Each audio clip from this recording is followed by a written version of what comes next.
आई रे प्रभात, ले बाबा को साथ, उठो रे प्रिय आत्मन, जागो हे प्रिय आत्मन। फरिश्तों के संग संग बाबा है पधारे, फरिश्तों के संग संग बाबा है पधारे। प्रीतम से कर मिलन, जागो आत्मन, उठो आत्मन। आई रे प्रभात, ले बाबा को साथ, उठो रे प्रिय आत्मन, जागो हे प्रिय आत्मन।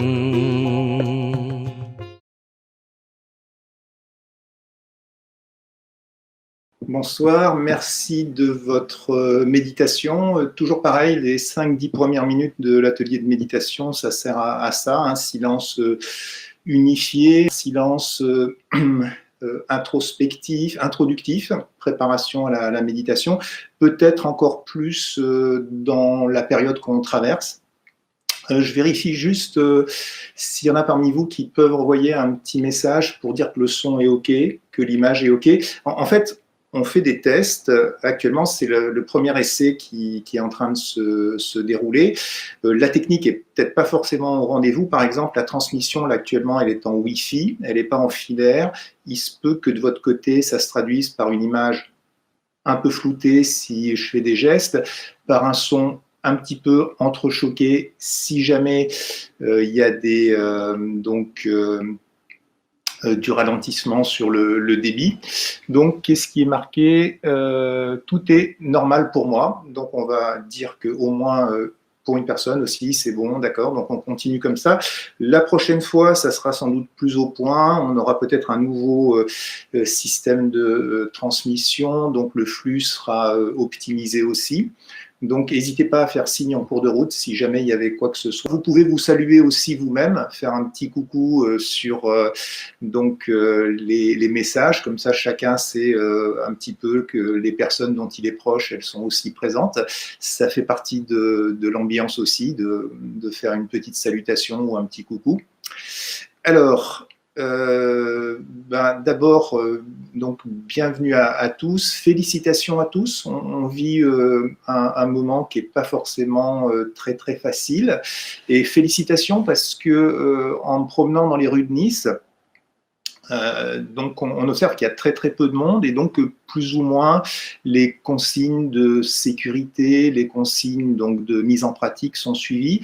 Certainement à ce niveau-là, si ce qui nous intéresse c'est la protection, il y a un gage de bonne orthodoxie, dans le sens où bien sûr le confinement, l'isolation a des vertus prophylactiques, ça c'est certain, mais il y a également une protection dans le fait de respecter les consignes. Vous voyez ce que je veux dire? À partir du moment où je ne m'écarte pas d'une ligne de conduite qui a été prescrite, il y a une forme de protection, un petit peu comme si je respectais le code de la route, un petit peu comme si je respectais la fiscalité d'un pays. Donc se dire que collectivement on prête tous cette attention, cette rigueur, il y a une forme donc de vertu et par là même de protection.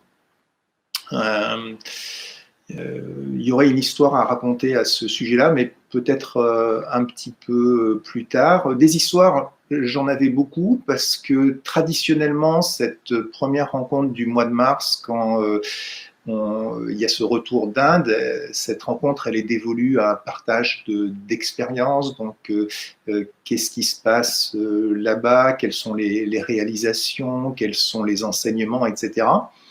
Donc là, il y a cette tonalité un petit peu différente, cette fois-ci, dans le sens où l'actualité, comme on dit au journal télévisé, prend le dessus. Donc du coup, on a choisi d'accentuer cet aspect-là dans cette communication. Néanmoins, qu'est-ce qui se passe en Inde actuellement du simple point de vue donc, de ce qui nous occupe sous nos latitudes? Il y a cet étonnement, donc là aussi une exemplarité de l'Inde, dans le sens où elle était peut-être la première à prendre les devants, notamment en termes de fermeture de frontières. C'est-à-dire avant même que la France décide de fermer ses frontières, avant même que l'Italie le fasse, déjà quand j'étais là-bas, donc il y a maintenant plus de 15 jours, c'est-à-dire je suis rentré il y a à peu près une semaine, mais déjà il y a 15 jours, on savait donc que l'Inde allait fermer ses frontières, donc à la fois pour l'Italie, la France, le Japon, et puis ensuite elle a généralisé ça à tous ces aéroports, ces points d'entrée, tous ces visas. Donc, elle a vraiment anticipé de façon assez intelligente donc, ce qu'il fallait faire. Et puis également, actuellement, elle est dans une entreprise assez démentielle de confiner 1 milliard d'habitants à domicile. On ne voit pas trop comment elle peut y arriver. Néanmoins, cet après-midi, je regardais des photos de Delhi et de Bombay, plutôt des vidéos, et les rues étaient vides. Donc, ce qui est juste inimaginable dans un pays où il y a tellement de gens qui dorment dans la rue, tellement de gens qui dont la subsistance dépend de leur travail quotidien. Donc, on ne comprend pas trop comment ça se passe, mais ils sont en train là aussi d'arriver à le faire.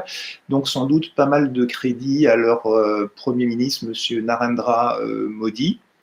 Donc, c'est assez efficace. Du coup, dans un pays de 1 milliard d'habitants, il y a juste donc 400 cas déclarés de coronavirus. Donc, on peut dire qu'ils testent peut-être un peu moins qu'ils le devraient, mais également seulement 7 morts déclarés. Donc, à comparer avec nos démocraties occidentales. Donc l'Inde, la plus grande démocratie du monde, et puis nos démocraties occidentales à nous, il y a quelque chose donc d'assez exemplaire. Je jette un petit coup d'œil en temps réel, donc tout est parfait pour moi, donc on imagine que le son est bon.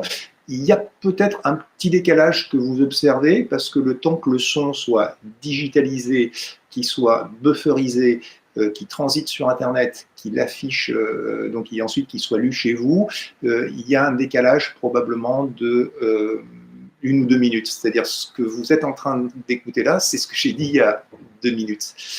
Donc, on vous remercie de votre compréhension, on vous remercie encore une fois de votre présence. Donc, voilà, ouais, l'Inde, ce côté, ce pays qui se caractérise aussi par une grande résilience, donc une grande capacité d'adaptation, une philosophie aussi d'acceptation des choses qui est vraiment ancrée dans la mentalité indienne. Peut-être qu'on en parlera la semaine prochaine. Le titre de la semaine prochaine, je vous le donne maintenant, ça serait la résilience. Donc la résilience, cette capacité, donc selon la psychologie moderne, qu'on observe surtout chez les enfants, à rebondir, à donc tirer de façon assez naturelle les leçons, les enseignements, le parti des situations. Donc un pays qui se caractérise par sa capacité de tolérance, sa capacité donc d'adaptation, sa capacité de résilience. Donc ça, c'était les nouvelles. Après, dans le cours de l'atelier, là, il y aura également d'autres partages sur ce qui a été vécu là-bas.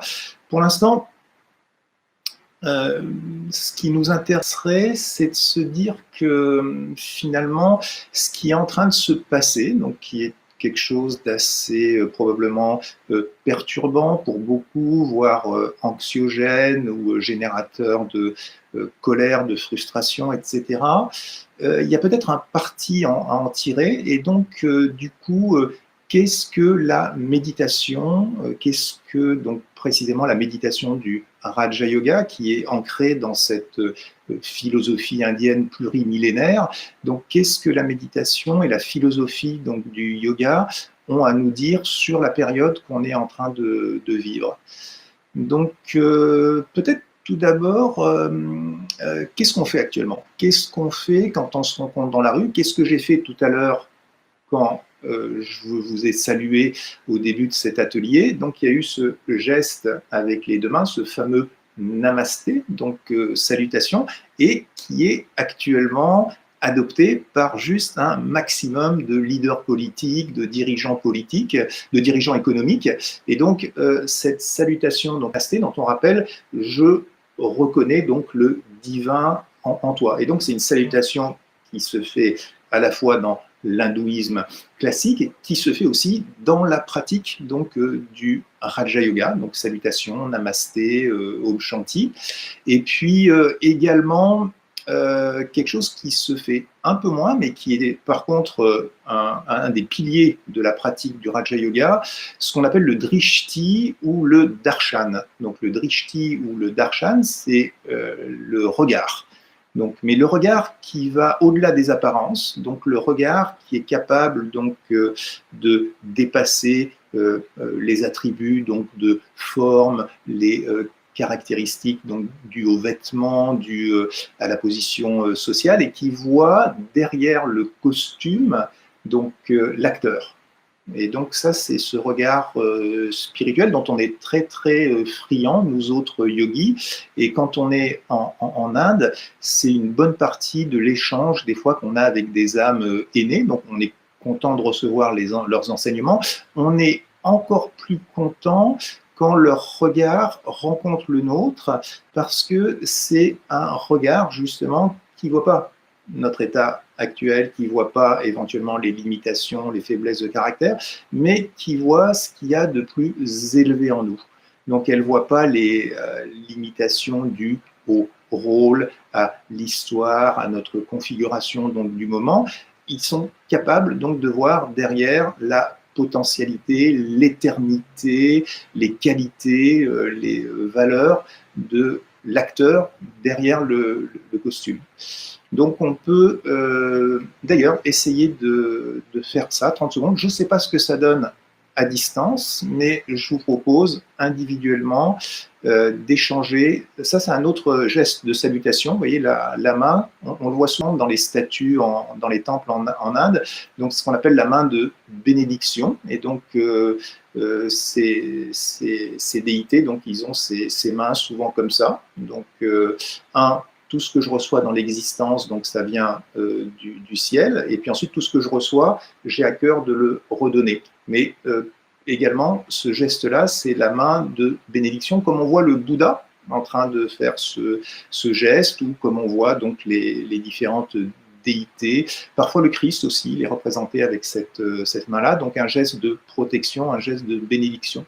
Donc ce que je propose, c'est pendant 1 ou 2 minutes, c'est cet échange donc d'un regard spirituel, donc entre vous et moi. Vous êtes chez vous, vous êtes aussi dans votre fort intérieur, et donc il y a cet échange de regards où on voit donc au-delà de l'apparence physique, et peut-être donc on voit l'être spirituel, on voit l'acteur véritable derrière le costume, l'énergie qui anime ce véhicule. Donc c'est toute cette éducation à un autre regard, et si vous essayez de le faire avec d'autres, vous verrez qu'ils seront très agréablement surpris et touchés. Donc on essaye nous-mêmes de le faire pendant 1 ou 2 minutes.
Ok, merci à vous. Je regarde du coin de l'œil là si j'ai des messages. Donc, on m'avertit qu'on est 21 connectés, peut-être un tout petit peu plus s'il y en a qui ne se sont pas manifestés. Et on m'avertit aussi que le son et l'image sont corrects, donc tant mieux. Et la prochaine fois, ça sera encore meilleur. On aura une connexion un petit peu plus rapide. Et puis, on pourra avoir aussi peut-être de la musique ou des vidéos pour les commentaires de méditation. Donc, merci de votre patience. Donc, le geste là, il est optionnel parce que on ne va pas le faire dans nos interactions au quotidien. Ça semblerait un petit peu bizarre ou pittoresque. Par contre, le regard, lui, il est conseillé. Personne ne peut dire à un moment T que vous êtes engagé dans ce regard spirituel, dans ce regard, on appelle ça le regard fraternel. Et c'est un très bel exercice, c'est un exercice qui fait chaud au cœur, donc d'apprendre à regarder l'autre finalement comme un semblable. Donc l'autre derrière le costume, derrière le masque, hein, donc derrière les apparences, et voir finalement cette universalité, donc cette communauté qui existe, donc 7 milliards d'êtres humains, 7 milliards d'êtres de conscience, 7 milliards d'êtres de pensée, 7 milliards d'êtres de qualité. Donc si je suis capable d'avoir ce regard, peut-être que l'autre, il ne saura pas d'où il vient, mais il sentira l'énergie derrière, il sentira la vibration, et donc quelque chose en nous se sera élevé, et quelque chose en lui se sera ému. Donc il y a certainement un intérêt superlatif à pratiquer cet exercice, à la fois pour nous-mêmes et puis également dans notre échange avec les autres. Également, bon, bah ça c'est la distance sociale qui était conseillée par nos dirigeants, mais également ce qu'ils nous conseillent, ils nous disent, mais tenez-vous un petit peu à distance des autres, du style 1 mètre ou 1,50 m. Donc, vu comme ça, très certainement qu'il y en a beaucoup qui sont dans souvent une dynamique d'embrassade, d'étreinte, qui n'envisageraient pas de ne pas serrer la main, peuvent être un petit peu déconcertés. Mais si vous fréquentez assidûment le centre de Raja Yoga, vous verrez que nous-mêmes, on n'est pas très enclin finalement à serrer la main. On préfère de loin donc ce drishti, ce regard spirituel. Il y a quelque chose de plus essentiel donc qui passe là-dedans. Il y a quelque chose de plus profond, de plus authentique. Une poignée de main, ça peut être un petit peu désaffecté. Le regard spirituel, lui, il y a un engagement véritable. On ne peut pas tricher finalement quand on regarde l'autre dans les yeux, au cœur du soi. Et également, probablement, il y a une pratique élevée dans une forme d'équilibre. La spiritualité, c'est tout le temps une question d'équilibre. Il faut se méfier de l'excès d'une chose ou de l'excès de son contraire. Donc une qualité exagérée, ça peut être délétère ou néfaste. Et donc là, il s'agirait de réaliser un équilibre entre l'amour et le détachement. Donc on en parle souvent de cet équilibre dans les ateliers de méditation, dans le sens où pas forcément facile à réaliser, parce que on aurait tendance à identifier donc des pratiques, des symboles extérieurs, donc les embrassades, les étreintes, etc. Donc l'aspect extérieur a le sentiment, à l'émotion, donc à l'amour. Et ce qu'on voudrait dire là, c'est que l'amour, c'est avant tout donc cette vibration intérieure, c'est cette disposition intérieure, c'est cette pureté des intentions, cette générosité donc qui nous emmène vers l'autre. En même temps, il y a cette capacité aussi à maintenir ce détachement. Donc ce détachement aussi comme une qualité qui éviterait donc la souffrance à la fois pour l'autre, à la fois donc pour nous-mêmes. Donc on conserve le meilleur des deux mondes, c'est-à-dire qu'il y a cet amour pour notre entourage, il y a cet amour pour nos proches, pour nos relations, pour notre lointain aussi, mais sans qu'il y ait l'attachement, c'est-à-dire une forme de dépendance. Donc dépendance à la présence de l'autre, et probablement que beaucoup de détresse qui se fait jour dans la situation actuelle vient de cette dépendance qui était créée à la présence de l'autre, à la foule, au tissu social. Et actuellement, s'il y a bien quelque chose qui bat son plein, c'est la recrudescence donc des connexions sur les réseaux sociaux, sur les pages Facebook, donc comme autant de béquilles, de cataplasmes, de, d'antidotes par rapport à quelque chose qui serait de l'ordre de la solitude. Hein, donc un sentiment de solitude. J'étais devenu dépendant donc de la présence de l'autre, alors que là, l'idée, ça serait j'aime donc la présence quand la personne est proche de moi, quand elle est présente physiquement. Je l'aime autant donc quand elle est éloignée de moi, qu'elle soit à 500 mètres, à 10 km ou dans un autre pays. Donc il n'y a pas d'altération dans la qualité de mes sentiments, et il n'y a pas de montagne russe au niveau donc, de ce que je peux éprouver pour elle ou ressentir. Donc il n'y a pas de quelque part de souffrance ou de malheur si elle n'est pas dans ma proximité immédiate. Donc cette distance à laquelle les consignes actuelles nous rappellent, elle s'aligne aussi quelque part sur un principe spirituel qui est cet équilibre donc assez délicat entre l'amour et le détachement. Peut-être qu'on peut faire une petite pause méditative et juste donc s'inscrire dans cette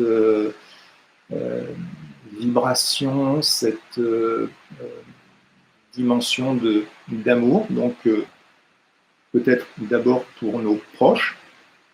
Donc c'est très important dans la période actuelle de faire acte de présence vis-à-vis de nos proches, pas acte de présence physique, mais leur téléphoner pour prendre des nouvelles, de leur donner signe de vie régulièrement, donc nos proches, nos amis. C'est également probablement bien d'avoir un élargissement du cœur en ce qui concerne nos concitoyens, nos lointains aussi. Donc c'est pas quelque chose de nombriliste. Je m'intéresse à mon petit cercle, un amour qu'on pourrait dire fraternel tout à l'heure, et puis aussi illimité, donc qui juge pas, qui condamne pas, qui finalement accepte aussi. Donc c'est vraiment une forme très très élevée d'amour. C'est pas l'amour donc Bollywood qu'on peut voir au cinéma ou Hollywood, pour autant qu'on puisse se prononcer. Donc, un moment de méditation.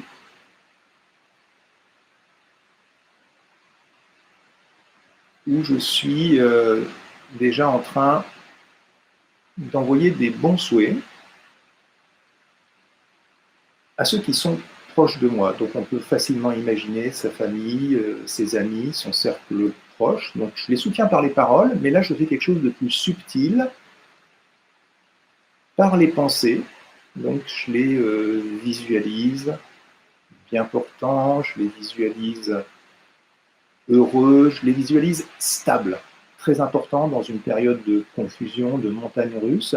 Je les vois stables, rassérénés, contentés, lumineux, pourquoi pas.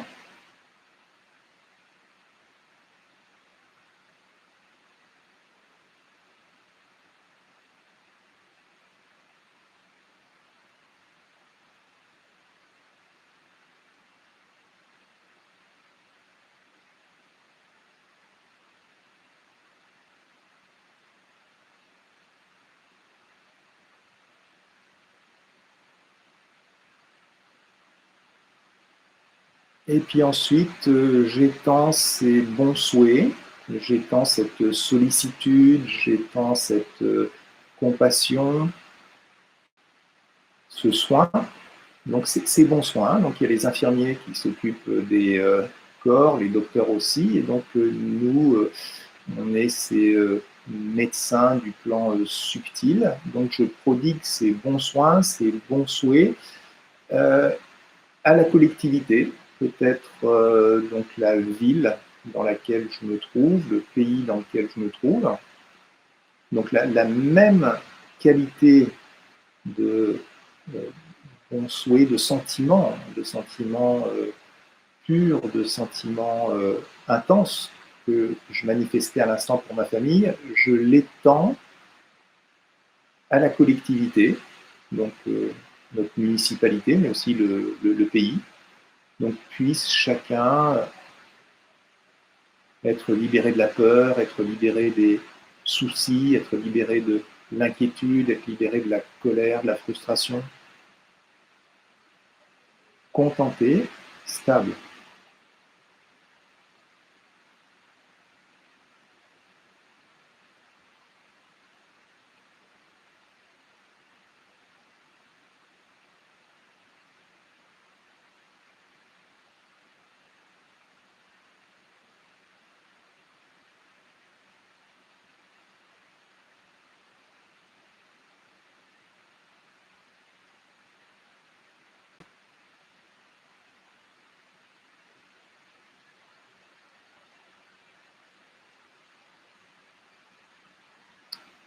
Et puis ensuite, j'étends ça finalement à l'échelle de la planète. Donc il n'y a pas tout ce qu'on voit actuellement, donc chaque pays qui intervient en ordre désordonné, donc qui contingente, qui bloque, qui décide de sa propre politique. Donc moi d'abord, finalement, là, dans la méditation, donc c'est à 6 milliards, 7 milliards d'êtres humains, peu importe la nationalité, peu importe la race, peu importe donc la culture, la même qualité de sentiments que j'éprouvais pour mon cercle rapproché, donc que j'ai étendu à ma municipalité, à mon pays, maintenant je la destine donc à ce cercle plus large de l'humanité entière.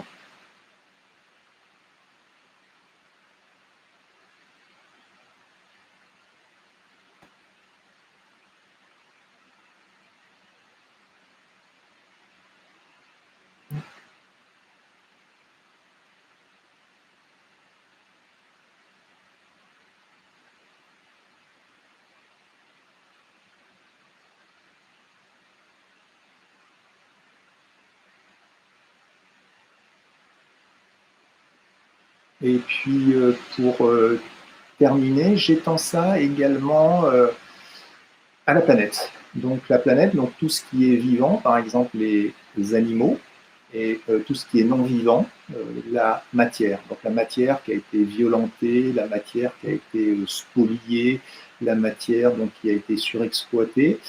Je l'englobe dans cette vibration, dans cette manifestation, dans cette émission donc d'amour, de bons souhaits, de gratitude, de sollicitude. Donc avec la même intensité, la même qualité que j'étais capable d'avoir pour mes proches, mais étendue à cette universalité.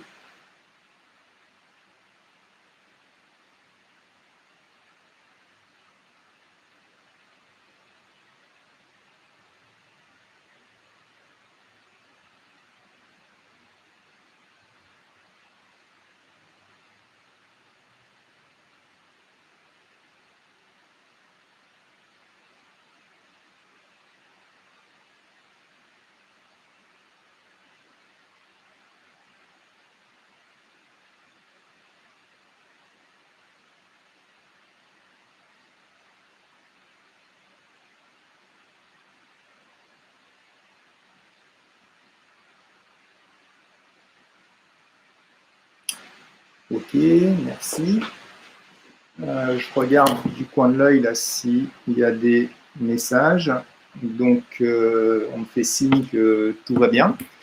Ok, donc encore merci de votre engagement, participation. Donc, qu'est-ce qu'on a vu? On a vu qu'à un niveau très très physique, le niveau physique est important, il y a ces régulations, donc il y a cette distance sociale, il y a cette prophylaxie, etc. Mais on a essayé, nous, de translater, de transférer à un niveau spirituel. Également, à un niveau physique, on nous parle d'isolation. Donc on nous dit finalement de confinement, donc et on nous dit restez à la maison. Donc on nous dit ces deux choses-là, donc isolation, donc rester à la maison. Et donc d'abord peut-être l'isolation. Donc l'isolation, ça sonne un petit peu comme solitude, hein, donc c'est pas très très plaisant dans un premier temps. Puis d'après les contacts que je peux avoir avec des personnes qui sont dans cette quarantaine, certains sont malades parmi les contacts qu'on a, donc ils sont dans cette période véritablement de quarantaine. Ils vivent pas forcément donc ça très très bien, mais cette idée que peut-être à un niveau méditatif, à un niveau donc connaissance du soi, à un niveau transformation, il y aurait là quelque chose de l'ordre d'une opportunité. Et c'est déjà assez explicite quand on regarde toutes les grandes traditions, donc toutes les grandes traditions, tous les grands prophètes, que ce soit dans le bouddhisme, que ce soit dans l'hindouisme, que ce soit dans le christianisme, que ce soit dans le judaïsme, tous les messagers, donc tous les prophètes, à un moment donné, sont passés par une telle phase de solitude, une telle phase d'isolation, une telle phase d'introversion. Donc on pense aux 40 jours qu'a passé Christ dans le désert, on pense au Bouddha en dessous de sous le Bodhi-tree, donc à Bodh Gaya, à côté de Bena, pas très très loin de Lumbini. Donc on pense aussi à Moïse donc dans le désert pendant je ne sais pas combien d'années. Également dans l'hindouisme, il y a donc toujours des périodes d'exil qui président à la reconquête dans les récits mythologiques hindous. Donc il y a l'histoire de la destitution de rois, de souverains, donc, qui ont perdu la souveraineté sur leur royaume. Donc nous, on peut faire un équivalent avec la perte de souveraineté sur nos émotions, nos pensées, nos ambitions, etc. Et donc eux, ils l'ont perdue et ils la retrouvent à la faveur de plusieurs années passées dans la solitude. Donc c'est quand même assez inspirant de ce côté-là, de se dire que le message de ces traditions insiste sur ces périodes d'introversion, sur ces périodes de solitude pour regagner du pouvoir ou pour arriver à quelque chose de l'ordre d'une révélation. Et nous-mêmes, qu'est-ce qu'on entend à longueur de temps qu'est-ce qu'on entendait à longueur de temps les périodes passées? C'était moi, j'ai pas le temps, il faudrait que je puisse avoir du temps pour moi, et puis j'espère bien qu'à un moment donné, je vais pouvoir me voter une retraite, peut-être partir en pèlerinage à Saint-Jacques-de-Compostelle, ce qu'on fait jamais, mais on est toujours en train de récriminer qu'on n'a pas de temps. Or, là, qu'est-ce qui nous est offert sur un plateau, sinon du temps? Et donc, qu'est-ce qu'on fait avec ce temps? Donc, c'est là où on a peut-être aussi une réflexion assez salutaire à entreprendre et de se dire, mais super, je suis riche, donc je suis riche en journée de 24 heures, je suis riche en semaine donc de 7 journées, et alors qu'est-ce que je vais en faire? Il y aurait cette tentation peut-être de se lever un petit peu plus tard, il y aurait cette tentation de se gaver donc de réseaux sociaux, de se gaver donc d'informations télévisées, de se gaver peut-être de vidéos sur YouTube. Elle est très présente. Elle est très présente parce que quand il y a un vide dans notre existence, donc la nature a horreur du vide, on va essayer automatiquement de combler ce vide. Hein. Il y a cette dynamique, cette dialectique donc, du vide et du plein dans nos existences. Et donc, quand on se sent vide, on va essayer de remplir par autre chose. Donc là, la préconisation de l'approche méditative, c'est dire, OK, vous avez quelque chose comme le ventre vide, lui fournissez pas des sucres rapides, lui fournissez pas des hydrates de carbone, fournissez-lui de la nourriture de qualité. Donc le ventre en question, c'est notre esprit, c'est notre mental, et donc ça voudrait dire qu'à ce moment-là, il y aurait une prime, très certainement, à transformer cette période d'isolement, pas de solitude. Hein. Solitude, je me sens seul. Non, là, c'est une période d'isolement, un petit peu comme si je fais une retraite. Hein. Donc on a ce mouvement dans la méditation du Raja Yoga qui est celui de la tortue. Donc la tortue rentre dans sa carapace, elle a diagnostiqué que la situation autour d'elle n'était pas convenable, donc elle rentre dans cette carapace, observe de manière détachée, et c'est seulement quand les conditions à l'extérieur sont redevenues convenables qu'elle va recommencer sa progression. Donc on a ce mouvement très salutaire qu'on fait nous plusieurs fois dans la journée, mais là il s'agirait donc de l'introduire sur la période de 2-3 semaines, peut-être un peu plus. Donc d'orienter probablement la structuration de nos journées, de notre existence autour de cette pratique, donc de cette pratique d'une introversion de bonne aloi. Et quand je parle de structuration, il y a aussi l'idée probablement d'une routine, se fixer des rendez-vous dans la journée. La journée d'un yogi, si on va en Inde, je peux vous le dire, elle est très très structurée. Donc elle commence par des méditations donc tôt le matin parce que c'est un moment très apaisé, c'est un moment donc de purgation de l'esprit qui a eu lieu pendant la nuit. C'est un moment donc où on est également seul avec soi-même. Elle se poursuit par des moments d'étude, elle se poursuit par des moments d'échange avec d'autres personnes qui brassent les mêmes idées ou les mêmes pensées, préoccupations, élévations donc, que nous. Et donc, du coup, c'est des journées qui sont bien utilisées. Donc, il y aura une sorte de double avantage, c'est-à-dire que si jamais, donc à terme, on est tous appelés à reprendre une activité professionnelle, ben, il n'y aura pas ce décalage, vous voyez, où on passera de journées complètement déstructurées à tout d'un coup retrouver une sorte d'efficacité maximale en sortie donc de période de calme, de quarantaine. Et également, ça aura été une période très très riche parce qu'on aura semé des graines et on aura certainement récolté le fruit de ces graines. Donc cette idée de mettre à profit, donc, donc à un niveau très très physique, le gouvernement, la société nous dit restez chez vous, ok, donc restez chez vous, cultivez votre jardin. Donc cultivez votre jardin intérieur.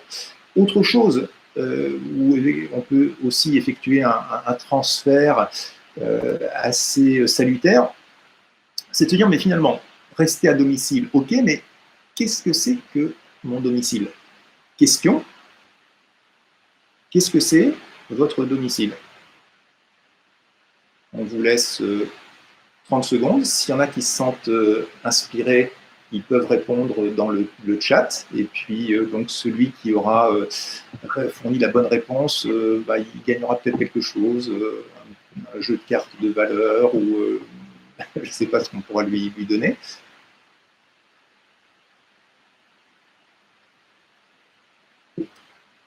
Donc, réponse, ma maison, c'est mon corps. C'est-à-dire que moi, l'être de pensée, l'être de conscience, l'être de qualité, l'énergie vitale qui anime ce corps, donc je l'anime, on a souvent cette métaphore, cette approche, on dit on l'anime comme un conducteur animerait donc un véhicule, piloterait un véhicule. Donc quand je suis ici, le véhicule est à l'arrêt, et puis du moment où je me lève, le véhicule se déplace uniquement parce que le conducteur lui a donné l'ordre donc de se lever et de faire un déplacement. Mais de la même façon, je peux comparer cette enveloppe corporelle à un édifice, donc à un immeuble dont je serais l'habitant. Donc on aurait des pieds qui seraient un petit peu comme dans un gratte-ciel, ça serait le rez-de-chaussée, donc les jambes, ça serait les étages inférieurs, le tronc, ça serait les étages supérieurs, et moi, l'habitant de ce corps, mais différent de ce corps, donc je serai au dernier étage, ici, en dessous de la terrasse du cuir chevelu, en train de regarder par la fenêtre de ses yeux. Donc tout à l'heure, la métaphore, c'était la tortue, donc je regarde, j'étais capable donc de me retirer dans cet espace intérieur et de regarder par la fente, donc l'entrebâillement des yeux, un petit peu comme la tortue regarde à travers la fente de sa carapace. Et là, l'approche méditative, donc ça serait je me retire dans cet espace intérieur, dans cette maison, dans la maison du corps, et donc je retrouve une qualité de vie, je retrouve un confort, je retrouve donc un aspect de sécurité, de stabilité qui m'avait échappé quand j'étais projeté à l'extérieur. Donc, c'est probablement le moment de faire aussi un petit exercice de méditation à ce sujet-là. Donc, des fois, on ferme les yeux. Probablement que là, c'est plus approprié de les garder ouverts. Enfin, on va peut-être commencer pour ceux pour qui c'est plus facile, donc par fermer les yeux. Et puis, on va commencer donc par des respirations dont on va sentir au moment où on inspire. Donc le yogi respire par le nez, bien sûr, et donc ça permet aussi un ressenti très très tactile. Donc je sens ce courant d'air là qui passe par le nez au moment où j'aspire, et j'évalue, je suis capable de reconnaître que ce courant d'air, donc cette aspiration part de l'extérieur, donc là où il y a cet oxygène, il y a où cet air, donc qui passe ensuite par le conduit nasal, chatouille un petit peu les narines. Il y a tout ce tas de vaisseaux capillaires sanguins là, qui sont sollicités, qui sont titillés par la fraîcheur. Donc ensuite, je sens cette fraîcheur, je sens cette énergie qui remonte le long du conduit nasal. Je la pilote donc jusqu'au milieu du front, et puis ensuite, j'imagine qu'elle envahit la boîte crânienne, donc apportant une aération bénéfique, apportant une forme aussi de énergétisation, de revitalisation.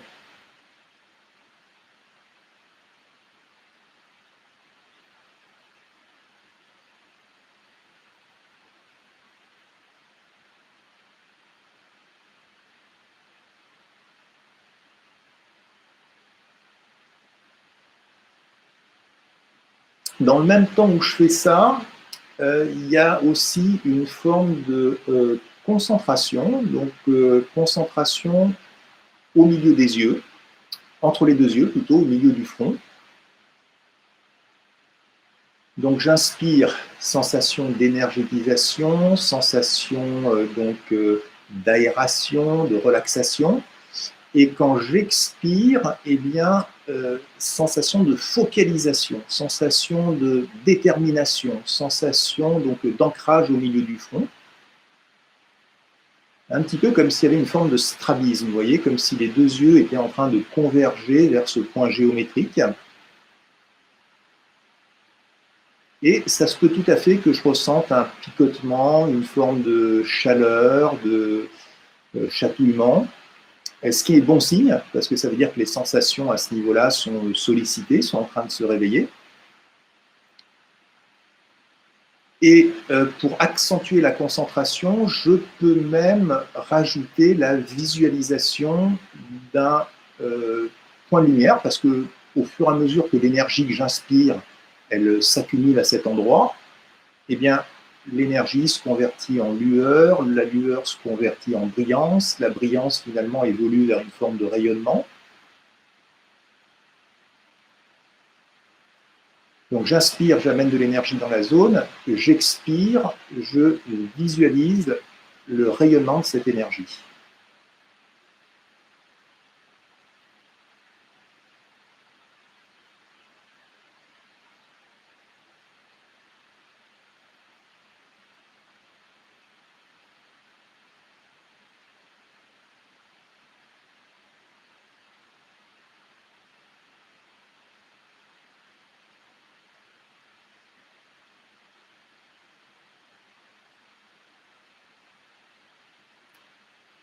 Et puis maintenant, je reste concentré au milieu du front, donc il y a toujours cette mécanique, j'inspire, j'amène de l'énergie, j'expire, je rayonne cette énergie, mais en même temps, donc les yeux sont légèrement entrebâillés, comme l'exercice tout à l'heure où on regardait par la fente de la carapace de la tortue.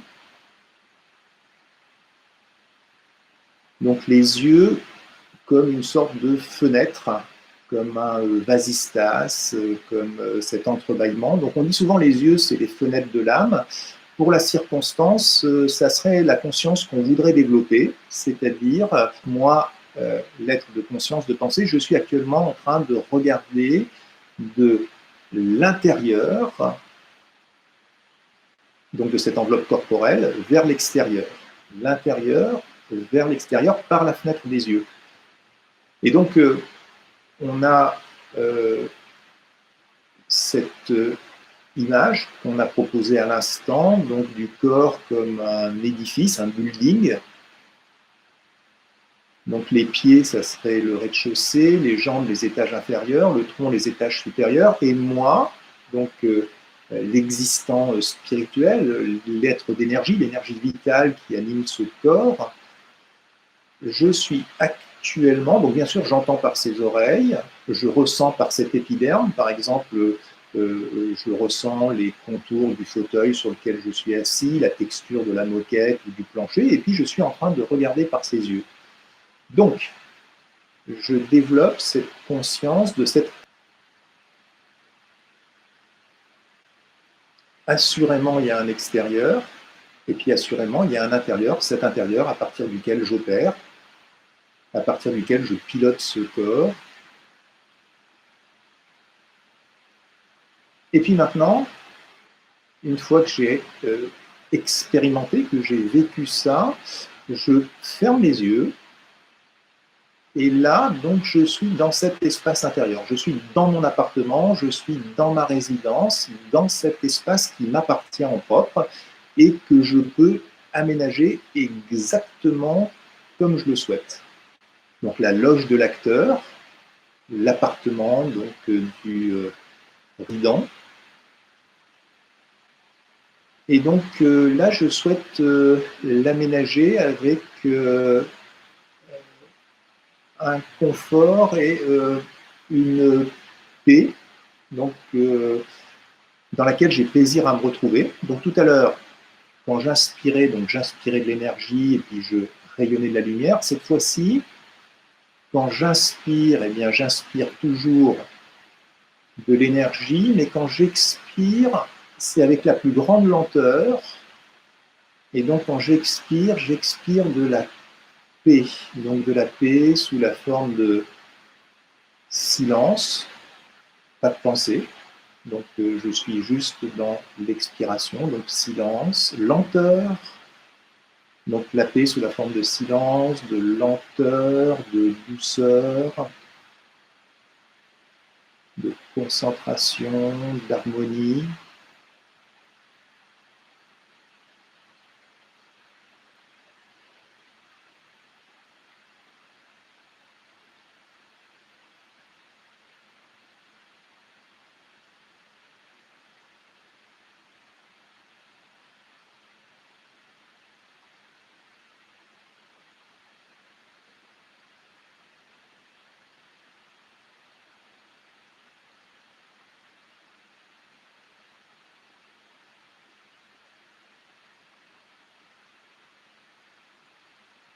Ok, merci.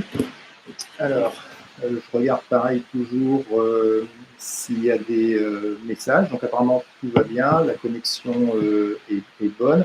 Bon, je sens, je ne sais pas, je peux me tromper, mais je sens que de l'autre côté, il y a aussi, vous n'êtes pas en train de, je ne sais pas, de faire 36 choses en même temps. Je sens qu'il y a une qualité de présence, donc soyez-en remerciés. Donc, on a vu plusieurs choses. Déjà, des choses qu'on nous demande à un niveau physique, mais que nous, on a plaisir à translater, à transférer à un niveau spirituel. Également, qu'est-ce qu'on nous demande à un niveau très, très physique? On nous conseille, mais lavez-vous les mains, non? Lavez-vous les mains à chaque moment que vous passez. Alors, qu'est-ce que ça pourrait être pour nous? Ah, on s'arrête parce qu'il est 8 heures. Donc vous allez voir ça, il est 8h moins 2, mais il y a des applaudissements à la fenêtre et je vais aller applaudir. Vous pouvez le faire, vous peut-être avec un peu de retard. Je reviens tout de suite. Hein.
Voilà, vous nous aurez excusé, c'est ce qu'à la télévision, ils appellent les impondérables du direct. Et donc, ça vous permet de mesurer le décalage temporel qui existe en le moment de la transmission. C'est-à-dire que là, ça vous arrive donc probablement 1 ou 2 minutes plus tard avant le temps réel. Et donc, qu'est-ce qu'on était en train de faire? On était en train d'applaudir à l'intérieur. C'est cette initiative qui fait vraiment chaud au cœur dans tous les pays, que ce soit l'Italie, que ce soit l'Allemagne, que ce soit donc l'Espagne, etc. Il y a spontanément, donc sur le coup de 8 heures du soir, donc là ici c'est les habitants de la rue, probablement chez vous de votre résidence, qui se mettent à la fenêtre et qui expriment donc leur gratitude pour les infirmiers, pour les policiers, éventuellement les camionneurs aussi qui acheminent la nourriture, tous ceux qui sont en première ligne, tous ceux qui sont exposés. Et donc, voilà, il y a ce sentiment de gratitude. C'est pas neutre, hein. On en parlera peut-être à un petit moment dans 5-10 minutes, mais on est dans un moment, là, nous, on parle de transformation personnelle, mais il y a également de la transformation collective qui est à l'œuvre, et on est peut-être en train de changer de paradigme d'une société qui pensait qu'à prendre, donc à peut-être, on espère, une société qui serait plus vers le fait de donner. Un aspect donc du fait de donner, ça serait l'expression de la gratitude, l'expression de la reconnaissance. Donc ça, ce qui se passe à 8 heures tous les soirs, et si vous ne le faites pas, on vous encourage à peut-être lancer la mode dans votre quartier ou à la rejoindre si elle existe déjà. C'est un beau moment collectif à vivre ensemble.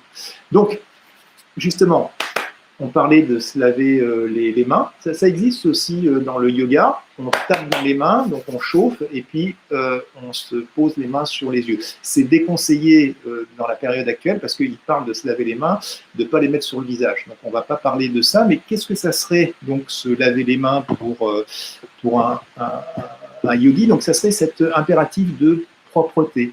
Propreté de quoi?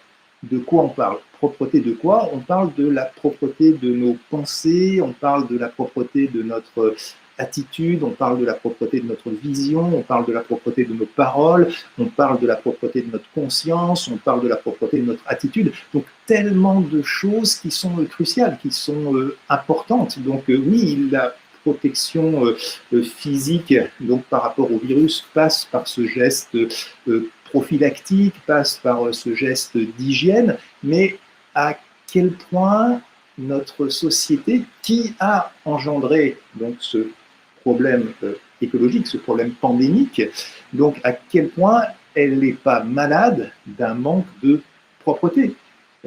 C'est parce que dans le monde, il y a ces pensées d'avidité. Si on ne se trompe pas sur l'origine donc de la maladie, on l'attribue chez nos amis asiatiques, chinois, à probablement une avidité incontrôlée pour des nourritures, des mets un petit peu exotiques ou raffinés. Donc, à une époque, ça pouvait être le singe, le serpent. Maintenant, c'est la chauve-souris ou le pangolin. Donc, l'avidité, donc la société malade de la peur actuellement. Il y a une pandémie donc de peur, parce qu'il y a la peur de la crise économique qui se profile donc derrière la crise sanitaire, la crise donc de l'isolement, la peur de l'isolement, etc. Donc l'esprit est contaminé par cette colère, est contaminé par cette peur, est contaminé par également probablement cette tristesse ou cette avidité, etc. Donc, périodiquement et plusieurs fois dans la journée, faire ce nettoyage mental, faire ce nettoyage de l'esprit. Donc, comment est-ce qu'on fait ce nettoyage de l'esprit? C'est on ne peut plus facile, c'est par la génération donc de pensées élevées, de pensées positives, de pensées pures. Donc, vous ne faites pas l'article, hein, on a fait des fois une hiérarchisation entre donc les pensées positives, les pensées pures, les pensées élevées, etc. Et donc, c'est l'équivalent, la génération dans notre esprit de pensée pure, de placer son mental un petit peu comme sous un robinet. Donc, on imagine un récipient ici qui ne serait pas très très propre, qui contiendrait tout un tas de résidus ou de scories, et puis tout d'un coup, on le placerait donc sous un jet d'eau pure, donc d'eau pure qui serait l'eau de ces pensées donc positives, élevées, pures, et qui viendrait nettoyer l'esprit, qui viendrait nettoyer l'intellect, peut-être même les sous-couches de la personnalité. Donc, au même titre que ce geste est absolument essentiel, peut-être encore plus essentiel pour notre futur, pour le futur de notre société aussi, donc ce nettoyage mental. Donc c'est ce qu'on a fait déjà un instant, on peut le refaire encore une minute, nettoyage avec des pensées pures. Donc on est reparti juste pour une séquence de 1 minute, c'est pas trop grave si c'est pas long. Des fois, on apprécie les méditations longues. L'important, c'est que la méditation elle soit concentrée, qu'il n'y ait pas de pensées parasites et qu'il y ait juste les pensées que je choisisse. Donc, pendant 1 minute, j'inspire donc cette énergie. Donc, l'air, bien sûr, apporte de l'oxygène au corps, mais moi, j'associe ça à cette inspiration donc, de prana. Oh, j'ai l'impression que j'ai une batterie là qui est faible. Excusez-moi.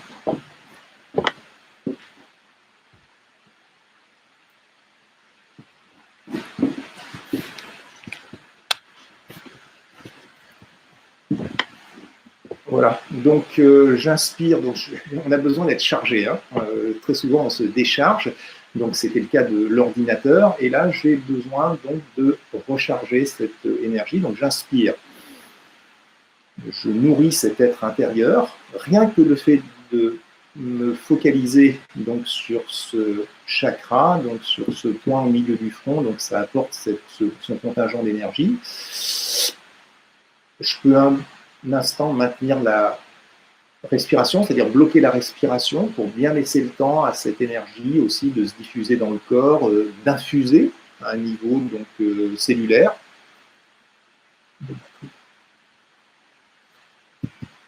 Et puis donc quand j'expire, eh bien à ce moment-là,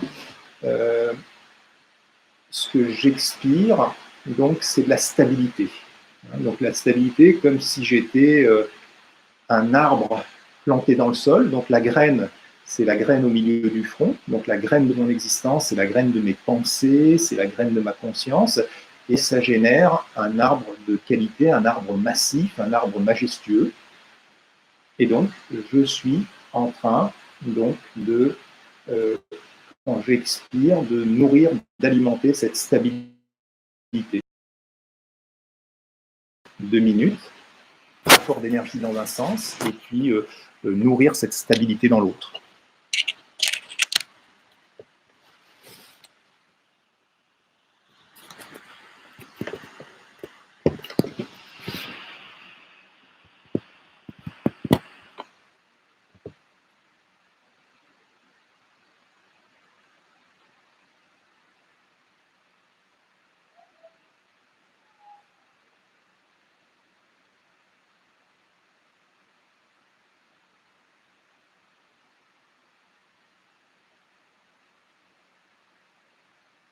Ok, merci. Donc, vous voyez, des fois, pas besoin, on n'a pas tout le temps, beaucoup de temps devant nous, mais il y aurait plutôt une prime à la régularité, une prime à la pratique. Si je pouvais le faire 1 fois par heure, ça serait top, 1 fois par heure, 2-3 minutes, peut-être quand l'heure sonne, je me repositionne et je suis en train de faire ce nettoyage à un niveau mental, à un niveau spirituel. Qu'est-ce qu'on nous dit aussi? On nous dit, lavez-vous aussi le visage, parce qu'à un moment donné, vos mains, elles ont touché les parties du visage, et puis ça risque ensuite de pénétrer par le nez, de pénétrer par la bouche, etc. Donc, lavez-vous le visage. Qu'est-ce que c'est le visage pour nous? Se nettoyer le visage, ça serait quoi l'équivalent? L'équivalent de se nettoyer le visage, ça serait aussi périodiquement être capable d'enlever le faux visage.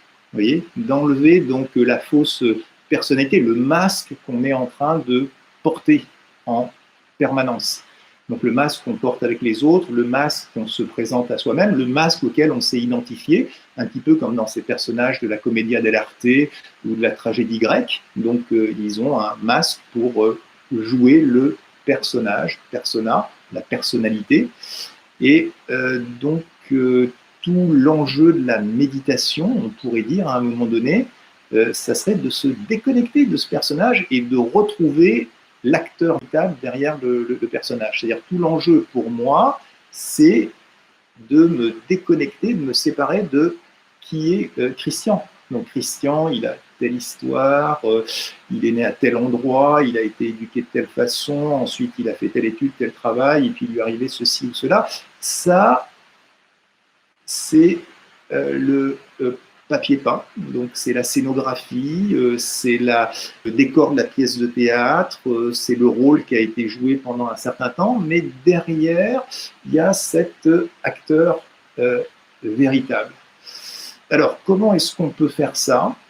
Il y a une méditation peut-être encore plus puissante, peut-être bien la plus puissante de toutes, donc si c'est la plus puissante de toutes, elle est aussi probablement la plus difficile. C'est comme quand vous faites du hatha yoga, il y a des positions élémentaires que tout le monde peut faire, et puis il y a des positions donc sophistiquées, des asanas assez compliqués qu'on va pouvoir faire qu'après quelques années de pratique ou sous la guidance d'un professeur éclairé.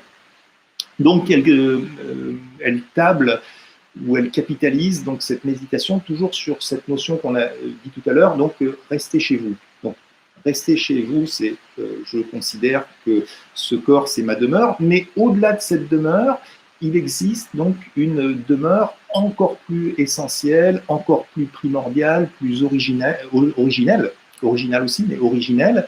Et donc c'est dans l'approche indienne, dans l'approche bouddhiste, donc il parle facilement du nirvana, ou il parle aussi du brahmande. Donc le nirvana ou le brahmande, c'est l'endroit dont sont parties les âmes quand elles sont descendues pour jouer leur rôle dans la matière, et c'est l'endroit où chacun aspire dans ces approches-là, donc bouddhistes, hindouistes, à remonter. Donc c'est un petit peu un gag cette histoire, parce que le Dalai Lama, des fois, il se moque un peu de nous, parce qu'ils disent, regardez, ceux d'entre vous qui sont intéressés par le bouddhisme, je pense qu'il y en a parmi les auditeurs, donc en Inde, donc ceux qui pratiquent l'hindouisme et le bouddhisme, ils n'ont qu'une préoccupation, c'est échapper à ce monde de peine, à ce monde de limitation qui est assimilé un petit peu comme à un lieu pas très plaisant, et puis à rejoindre cette libération, à rejoindre ce monde de l'illimité, ce monde de l'éternité. Alors que vous, les Occidentaux, quand vous pensez que vous êtes des êtres différents de ce corps, vous ne pensez pas du tout à vous échapper de la pièce de théâtre, mais vous prenez ça comme une assurance vie, et vous vous dites, super, s'il m'arrive quelque chose, derrière, je reprends une autre existence. Donc vous voyez, une même conception, c'est-à-dire qu'on n'est pas ces corps, on n'est pas cette apparence, on est les énergies qui animons ces corps, on est les acteurs donc, qui jouent ces rôles, on est ces âmes, comme ils emploient là-bas, Atma en hindi. Mais donc, dans leur approche à eux, c'est, ouais, on est ça, mais il faut qu'on arrive à s'en dégager et puis qu'on n'en entende plus parler. Alors que les Occidentaux, yes, c'est comme si on avait une assurance vie et puis, voilà, j'ai droit encore à donc une chance au tirage, une chance au grattage, j'ai encore droit de revenir jouer mon rôle. Donc, de toute façon, ce qui nous intéresse, nous, on explique notre différence, notre positionnement différent par rapport à ces doctrines dans les cours de Raja Yoga proprement dit, on ne l'explique pas dans les ateliers de méditation, mais ce qui nous intéresse, c'est de récupérer cette notion donc, d'un monde de perfection, d'un monde de lumière qui serait la résidence originelle, le réservoir donc, des âmes, qui fait que la population du monde, quelque part, elle continue à augmenter. On est passé de 1 milliard à 2 milliards, 3 milliards, 7 milliards. Donc, d'où est-ce qu'elles viennent d'où viennent ces acteurs dans la pièce de théâtre? Il faut bien qu'ils viennent d'un endroit. Et donc, de manière assez opportune, l'hindouisme, le bouddhisme nous fournissent l'idée de ce réservoir d'âmes duquel descendraient tous les acteurs qui feraient leur entrée dans la pièce de théâtre à un moment donné ou à un autre. Ça serait là notre demeure originelle, ça serait là notre demeure véritable, ça serait là donc ce à quoi on souhaite pouvoir accéder dans notre méditation, et ce qu'on va vous proposer de faire pendant 30 secondes, 1 minute. Donc on a dit que ce n'était pas facile, mais vous pouvez essayer de le pratiquer, c'est la pratique qui donc rend parfait. Alors, retour au calme avec quelques inspirations, toujours pareil, placées sous le signe de la lenteur, placées sous le signe de la plénitude, c'est-à-dire qu'on remplit bien l'abdomen, on remplit bien le diaphragme, la cage thoracique. Éventuellement, également un moment de rétention pour bien s'établir dans cette sensation de plénitude, stabilité.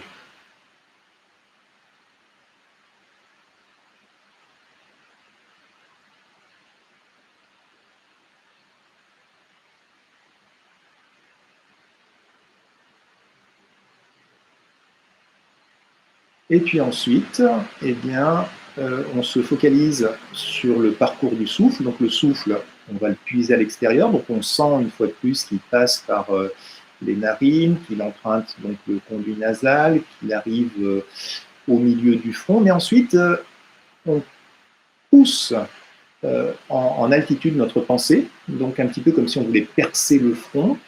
Et comme si la pensée ou l'énergie donc montait en altitude, montait vers le haut. Et donc un petit peu comme à l'extérieur quand il fait beau, on peut ressentir la présence du soleil, donc le soleil qui organise la vie sur Terre, qui permet par la photosynthèse, les échanges de chaleur, etc. Donc la vie sur Terre, et bien également à la verticale, on visualise ce fameux nirvana bouddhiste, ce Brahman, donc cet élément de lumière, donc océan de lumière ou soleil spirituel, réservoir d'énergie. Et c'est là où on essaye de s'établir. Donc j'inspire, je profite du mouvement ascensionnel de l'inspiration pour pousser, donc comme si je voulais traverser le front, et ensuite comme si c'était une fusée qui montait. Et donc, comme dans la méditation bouddhiste, il y a ensuite ce moment où je m'établis dans cette zone de lumière, dans cette zone de paix. Et donc là, zéro pensée. Zéro pensée, je suis de la lumière diluée dans de la lumière, je suis de la paix fondue dans de la paix, un petit peu comme une statue de sel ou une statue de sucre se dissoudrait dans l'océan. La même sensation, et je suis complètement assimilé à cette lumière et à cette paix.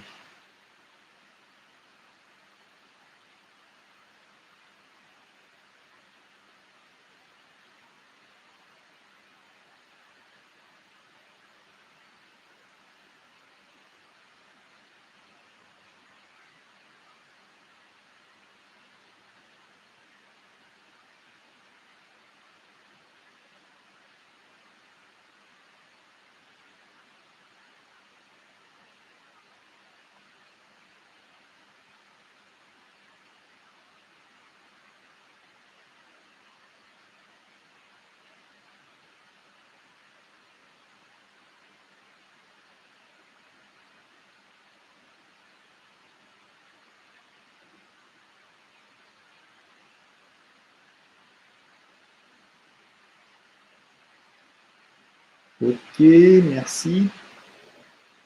Alors, on a passé en revue pas mal de choses, donc la distance sociale, le confinement dans cet espace intérieur, donc qu'est-ce que c'est que rester à la maison, donc qu'est-ce que c'est pour nous les gestes d'hygiène, etc. Qu'est-ce qu'il y aurait encore? Donc il y aurait probablement une réflexion donc, sur qu'est-ce que c'est qui nous attaque actuellement, qu'est-ce que c'est qui se passe, et donc qu'est-ce que c'est finalement ce virus qui est à l'œuvre. Et réfléchissons-y un petit peu là. Prenons 15-30 secondes. Donc, qu'est-ce qui est en train de se passer dans la dramaturgie donc à un niveau personnel, à un niveau social.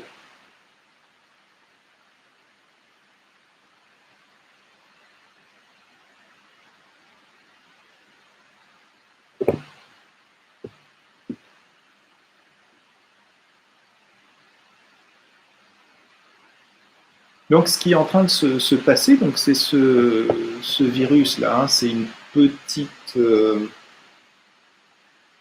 particule donc organique. En fait, il y a l'ADN et puis il y a aussi l'ARN. Donc, c'est quelque chose qui est finalement produit par le corps et puis ensuite expulsé par le corps, et puis qui ensuite donc se répand un petit peu partout, donc contamine tout sur son passage. Et il semble que les chiffres soient assez effrayants, donc cette propension à la contamination. Donc c'est quelque chose de petit, donc c'est un petit peu comme on retrouve dans les Écritures, notamment la Bible, le livre de Daniel. On parle du colosse au pied d'argile. Donc ce colosse au pied d'argile, il avait une tête en or, donc un tronc en argent, des jambes en fer, et puis donc des pieds en argile. Donc il semblait quelque part invincible. Et puis finalement, il est terrassé. Quelqu'un balance une pierre avec une fronde, il la balance au niveau des pieds, ça sape la fondation, et puis le colosse s'écroule. On est un petit peu dans ce. C'était une prophétie donc dans le livre de Daniel, mais on est un petit peu dans ce moment-là où quelque chose d'aussi petit donc que ce virus donc terrasse le colosse donc de la civilisation thermo-industrielle. Et donc ça doit nous poser des questions. On est en train de vivre un moment de vérité, on est en train de vivre un moment révélateur. Donc on peut, peut-être certains, ils vont pointer des doigts accusateurs, ils vont chercher des boucs émissaires, etc. On ne doit pas être, nous, dans cette énergie de blâme, dans cette énergie critique, dans cette énergie de jugement. On fait que alimenter finalement la névrose, la psychose ambiante. Mais par contre, il y a des leçons à en tirer. Donc, il y a des leçons à en tirer à un niveau collectif. Il y a une sorte de coup d'arrêt là qui est donné à notre mode de vie. Non, hein, c'est pas nous qui nous arrêtons, mais notre mode de vie, ce mode de vie de consommation, ce mode de vie de prendre toujours de l'extérieur, de prendre des autres, de prendre de la nature, de prendre des animaux, etc. Tout d'un coup, il y a comme un couperet qui tombe. Et donc, qu'est-ce qu'on fait après? Qu'est-ce qu'on fait après? Qu'est-ce qu'on fait après à un niveau collectif? Peut-être d'abord, qu'est-ce qu'on fait à un niveau individuel, hein? Donc, et là, il y a un jeu de mots qui existe, c'est assez intéressant, ça existe dans le bouddhisme et l'hindouisme. Il y a ce mot donc, de compassion ou de miséricorde, et qui se dit karuna. Karuna. Donc en hindi, en pali, donc karuna. Donc c'est très très connu dans ces traditions, et ça ressemble. Il y a une homophonie entre karuna et corona. Corona, le virus, karuna, la compassion. Donc il faut s'en saisir là aussi, et puis le faire nôtre. Et qu'est-ce que ça me dit? Donc, qu'est-ce que ça nous dit en tant que société? Donc, en tant que société, je crois que le message il commence à être assez clair. Je veux dire, on ne peut pas continuer. Donc, et d'ailleurs, il y a eu ce formidable coup d'arrêt. Et puis, actuellement, il y a des images qu'on voit, les canaux de Venise qui sont totalement transparents, et puis où il y a des dauphins qui recommencent à nager. Donc, des cartes de la Chine qui étaient auparavant couvertes par soit des taches de fumée, de nuages, de pollution, soit de chaleur, qui sont redevenus à la normale. Donc ce que la volonté des gouvernements n'a pas pu faire, le petit virus de rien du tout, il est en train d'y arriver.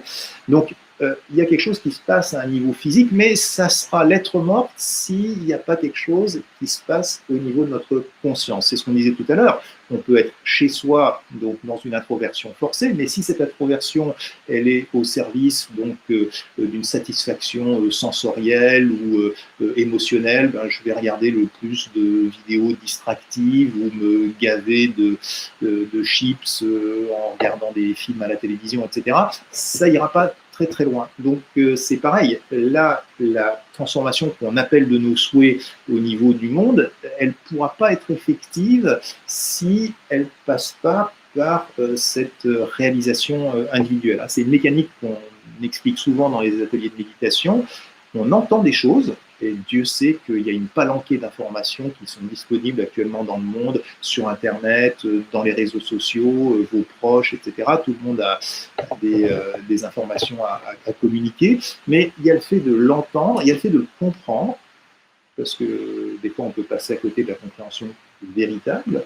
Il y a ensuite donc le fait de l'assimiler, donc de le faire sien, donc qu'est-ce que je peux faire avec, et puis ensuite le fait de le mettre en pratique. Vous voyez, plusieurs échelons, et qui demandent non seulement de la réalisation, mais qui demandent aussi du pouvoir. Donc ça, c'est pas anecdotique, et probablement que c'est un des intérêts de la période, peut-être pour moi, de faire un bilan et de se dire, mais qu'est-ce que je peux faire à ce niveau-là, au niveau de ma propre transformation, au niveau de ma propre contribution. J'attends pas que ce soit les gouvernements qui fassent, déjà j'amorce le mouvement à mon niveau.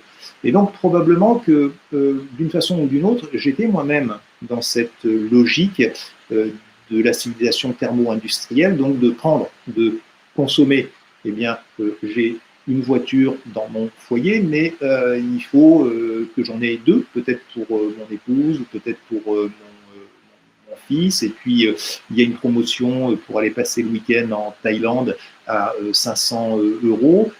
Pourquoi est-ce que je m'en priverais? J'ai bien le droit, non? Ou alors, donc j'ai un mode de consommation qui renforce la prédation de la planète, que ce soit au niveau de mes choix alimentaires, que ce soit au niveau donc, de mes choix de vie, de mes achats, etc. Donc je suis en train d'essayer de prendre pour me remplir. En fait, il y a très très peu de choses dont on a besoin. On a développé ça dans d'autres ateliers de méditation, mais c'est peut-être une conclusion auquel on pourra arriver dans la période actuelle, c'est j'ai très peu de choses dont j'ai véritablement besoin. Même actuellement, on voit ces fils donc dans les supermarchés, voire des fois ces combats physiques. Il y a des personnes avec qui je suis en contact, donc qui me racontaient donc des scènes assez dantesques où des personnes étaient en train de se bagarrer pour un chariot à l'entrée du centre commercial ou pour le dernier paquet de pain de mie donc sur un rayon. Donc prendre.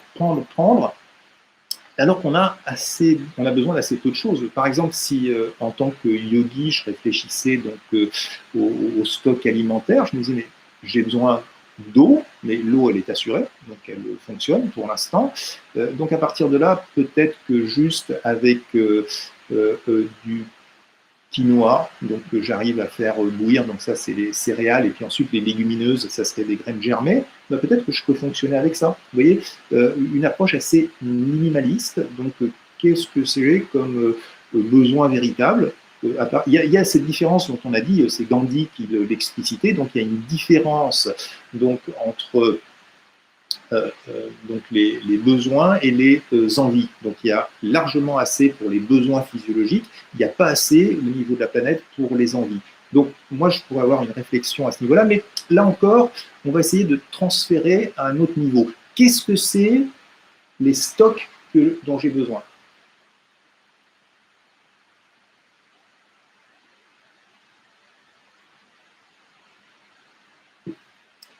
La réponse, j'ai besoin de faire des stocks de paix, j'ai besoin de faire des stocks de détachement, j'ai besoin de faire des stocks au lieu de prendre, des stocks de coopération, des stocks de compassion, des stocks de bons souhaits, des stocks de détachement, des stocks de pouvoir.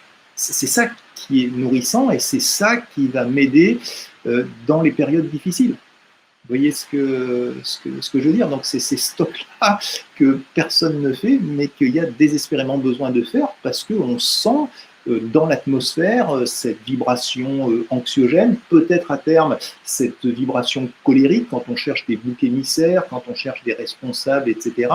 Et donc, il y a ce principe, comme on a dit, de Corona, Karuna, et donc Karuna, la compassion. La compassion, c'est pas un mot qui traduit véritablement le concept de Karuna. Parce que dans Karuna, il y a par exemple l'amour.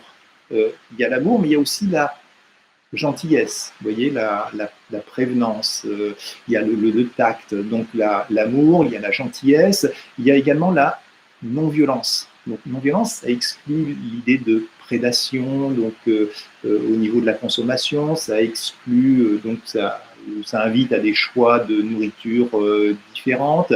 Donc il y a également la compassion proprement dite, c'est-à-dire le soin donc qu'on va prendre de l'autre. Il y a également donc les bons souhaits, etc. Donc c'est très large comme spectre, donc cette notion de karuna. Bon, on va garder le mot compassion, même s'il n'est pas 100% satisfaisant. Et donc, c'est de se dire qu'actuellement, dans l'atmosphère, il y a tout un tas de choses un petit peu délétères, de miasmes, de germes, de microbes qui flottent, donc qui sont cette peur qu'il peut y avoir ou cette confusion.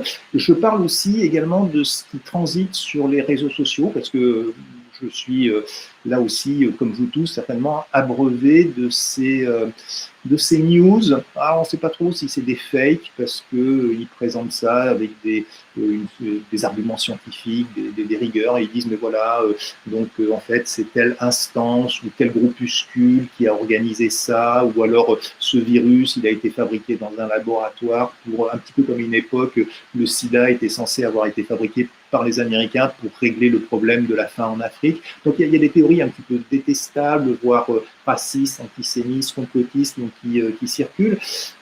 Bon, je les ouvre même pas, je vois l'intitulé, mais je regrette qu'elle soit là parce que ça alourdit. Vous voyez, on n'a pas besoin de ça, on est déjà en train de lutter contre ce virus à un niveau physique. Pourquoi on lâcherait, on serait aussi en prise avec ces virus psychologiques, donc ces virus informationnels.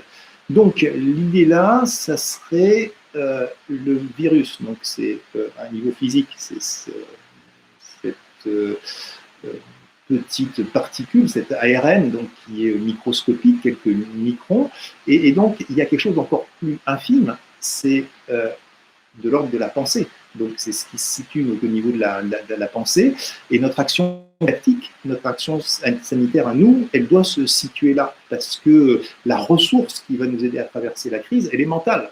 Donc il ne s'agit pas de s'effondrer, on est à 15 jours, on n'est même pas une semaine, 10 jours de quarantaine, et on annonce déjà 2-3 semaines en plus, peut-être on ne sait pas encore où ça va s'arrêter. Donc ce qui va nous aider à traverser, c'est d'être fort sur nos valeurs, c'est d'être fort donc sur notre stabilité intérieure, sur nos pouvoirs, etc. Donc on va terminer. Je pense que c'est pas facile pour vous. Je vous remercie de votre effort. Hein. C'est en présentiel, c'est certainement plus facile que par écran interposé. Donc, on va terminer par une dernière méditation, donc où on va être en train donc de diffuser ce vaccin, de diffuser donc pas ce contrepoison, mais cette compassion finalement, d'être ces forces actives. Donc, c'est générateur de bons souhaits, de sentiments purs. Tout est vibration. Hein. On sent, on le voit, quelqu'un a des mauvaises intentions pour vous. Si vous êtes assez affûté, vous pouvez le sentir à un niveau vibratoire.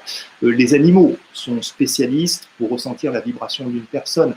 Je connais des personnes qui ont la main verte et donc les plantes ressentent spontanément la vibration. Tous les développements actuellement dans la psychologie scientifique, donc au niveau de il parle beaucoup de la mécanique quantique, c'est l'influence de la pensée, de la vibration sur la matière. Donc tout est vibration, et ça c'est de l'intelligence spirituelle, donc il y a l'intelligence rationnelle, donc le quotient intellectuel, il y a l'intelligence émotionnelle, il y a l'intelligence kinesthésique, mais il y a aussi cette intelligence spirituelle à laquelle on vous invite. Et donc, c'est ce qu'on va faire dans ce dernier exercice de méditation, où on va tous être comme des satellites. Donc, on va visualiser le globe terrestre en dessous, donc cette planète qui est malade, qui a été violentée, qui a été spoliée, puis tous ces êtres humains, nos frères, donc un petit peu dans la confusion, l'agitation, l'incertitude, voire la peur, la colère. Et donc, on va être en train donc de le nourrir avec cette énergie de compassion. Donc on a dit amour, gentillesse, bon souhait, prévenance, soin, etc. Donc on est reparti.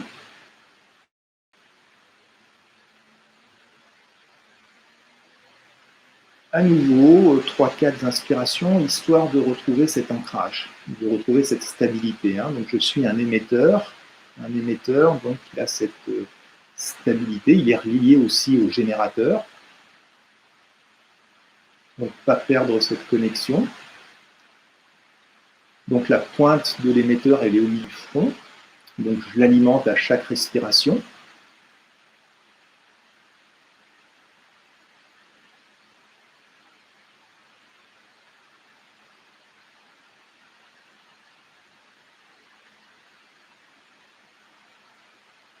Et puis, progressivement, il y a tout le reste qui disparaît. Plus je suis focalisé au milieu du front, plus mon attention est arrimée à cet endroit, plus je visualise, pourquoi pas, cette lumière ou cette énergie, plus le reste, finalement, semble se fondre dans l'arrière-plan, semble disparaître, ne subsiste que ce point d'énergie, ce point de pensée, ce point de conscience, que je visualise maintenant comme un satellite en orbite autour de la Terre. Donc, le point de conscience, ce point d'énergie subtil, donc je le visualise comme un satellite autour de la Terre et en train d'émettre donc ce chant, ces vibrations de compassion. Donc amour, bon souhait, sollicitude, générosité, partage,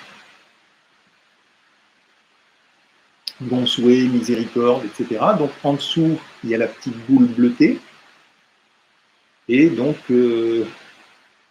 à la fois les éléments, à la fois les animaux, à la fois donc les populations, à la fois donc le champ de toutes les pensées unifiées, donc sont dans ce moment un petit peu particulier d'agitation, de confusion, et donc tous collectivement, donc tous ceux réunis ce soir dans ce moment, on est en train d'entourer le globe terrestre, la planète, avec ses vibrations, donc de bon souhait, ces vibrations d'amour, ces vibrations de compassion, ces vibrations de sollicitude, un petit peu comme un onguent ou un baume cicatrisant. Donc pendant 1-2 minutes, c'est ça qu'on fait.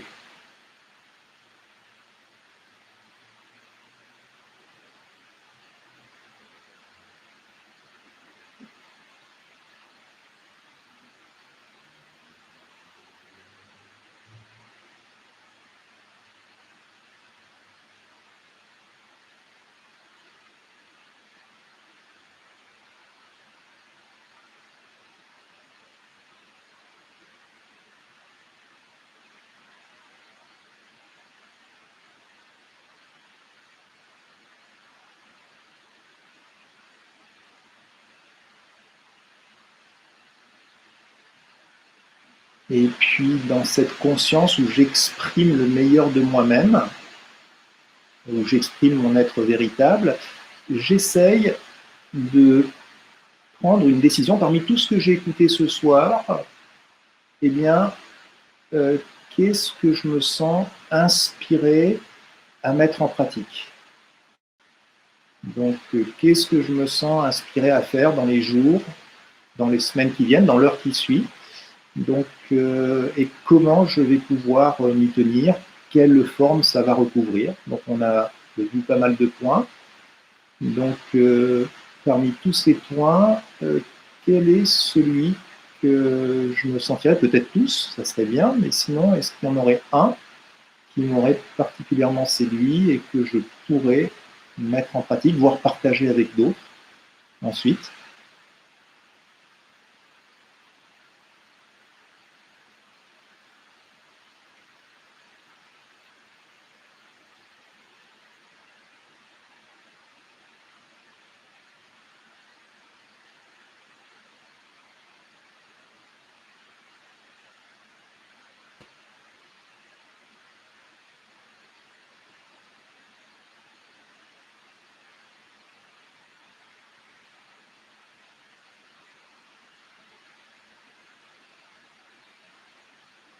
Ok, merci.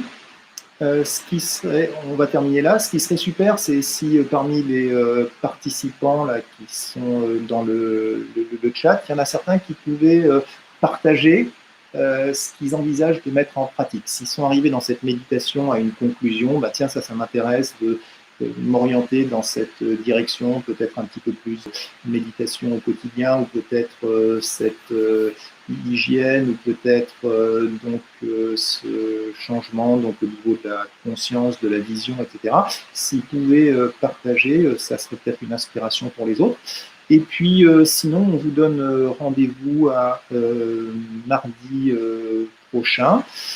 Par courrier, on vous a dit que s'il y en a qui étaient intéressés par les cours, il y aurait des modalités donc pour les faire comme ça en ligne, pas par YouTube, ça serait probablement par une autre chose. Mais à ce moment-là, vous vous signalez par donc courrier électronique. Et puis, voilà, ce rendez-vous du mardi, peut-être qu'il y en aura d'autres en cours de semaine aussi, on verra si c'est pratique. Mais cette idée, vous voyez qu'il y a nécessité donc d'un élargissement de l'intellect et élargissement du cœur. Parce que si je peux avoir la compassion, mais s'il n'y a pas une compréhension exacte, hein, comme celle qu'on développe dans ces ateliers du mardi, la seule force d'amour, elle ne sert pas s'il n'y a pas cet autre éclairage. Et puis, par contre, on peut avoir cet éclairage ou cette compréhension, mais s'il n'y a pas ce vécu, s'il n'y a pas cette ouverture du cœur, s'il n'y a pas cette profondeur donc dans le ressenti, ça ne va pas marcher. Donc il faut qu'il y ait les deux. On pourrait dire la tête et l'esprit, on pourrait dire cerveau gauche, cerveau droit, mais il y a cet intérêt superlatif donc d'arriver à marier les deux par le processus donc, de cette méditation du Raja Yoga. On vous remercie donc de votre présence. Sans vous, il ne pourrait pas y avoir cet atelier de méditation. Donc, la main de bénédiction, le regard fraternel. Et puis, on vous souhaite tout le meilleur. Et n'hésitez pas aussi à correspondre entre vous, à vous tenir au courant donc, de ce que vous faites. C'est aussi un bon service pour vous-même et pour les autres. Voilà, bonne continuation. Au revoir.